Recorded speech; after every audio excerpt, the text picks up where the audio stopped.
விவசாயி மீது பொய் புகார் பதிவு செய்து அவரை காவல் நிலையத்தில் வைத்து அடித்து துன்புறுத்திய வழக்கில் எஸ்ஐ மீது நடவடிக்கை எடுக்க வேண்டும் என மாநில மனித உரிமை ஆணையம் உத்தரவை பிறப்பித்திருக்கிறது. இது தொடர்பான அண்மை செய்தியை பார்த்துக் கொண்டிருக்கிறோம். இது குறித்தான கூடுதல் தகவல்களை தெரிவிக்க நமது தலைமை செய்தியாளர் சிவா இணைப்பில் இருக்கிறார். சிவா, வணக்கம். உங்க விரிவான தகவல்களை சொல்லுங்க. ராதிகா, விவசாயி மீது பொய் புகார் பதிவு செய்து அவரை காவல் நிலையத்திலேயே அடித்து சித்திரவதை செய்த காவல் உதவி ஆய்வாளர் மீது துறை ரீதியான நடவடிக்கை எடுக்க மாநில மனித உரிமை ஆணையம் உத்தரவு பிறப்பித்திருக்கிறது.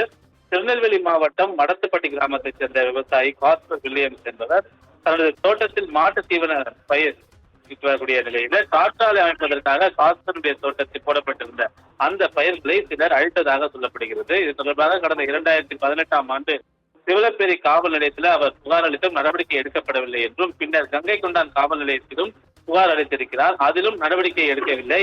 இதனை அடுத்து சிவலப்பேரி காவல் உதவி ஆய்வாளர் சுதன் மீது புகாரை விசாரிக்கவில்லை என மாவட்ட எஸ்பியிடம் அவர் புகார் அளித்திருக்கிறார்.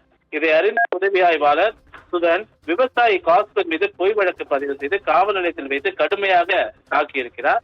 தன்னை தாக்கிய காவல் உதவி ஆய்வாளர் சுதன் காவலர் மணிக்குட்டி மீது நடவடிக்கை எடுக்க கோரி மாநில மனித உரிமை ஆணையத்தில் ஒரு புகாரை அவர் அளித்திருந்தார். இந்த புகார் மனுவை விசாரித்த மனித உரிமை ஆணைய உறுப்பினர் கண்ணதாசன் காவல் நிலையத்தில் மனித உரிமை மீறலில் ஈடுபட்ட காவல் உதவி ஆய்வாளர் சுதன் மீது துறை ரீதியான நடவடிக்கை எடுக்க வேண்டும் என்று ஒரு உத்தரவை பிறப்பித்திருக்கிறார். அது மட்டுமில்லாமல் பாதிக்கப்பட்ட விவசாயி காஸ்பர் வில்லியம்ஸுக்கு 50,000 ரூபாய் இழப்பீடு வழங்க தமிழக அரசுக்கு உத்தரவிட்ட மனித உரிமைகள் ஆணையம் அந்த தொகையை காவல் உதவி ஆய்வாளர் சுதனிடமிருந்து வசூலிக்கவும் உத்தரவு பிறப்பித்திருக்கின்றார். ராதிகா, உங்க விரிவான தகவல்களுக்கு நன்றி சிவா.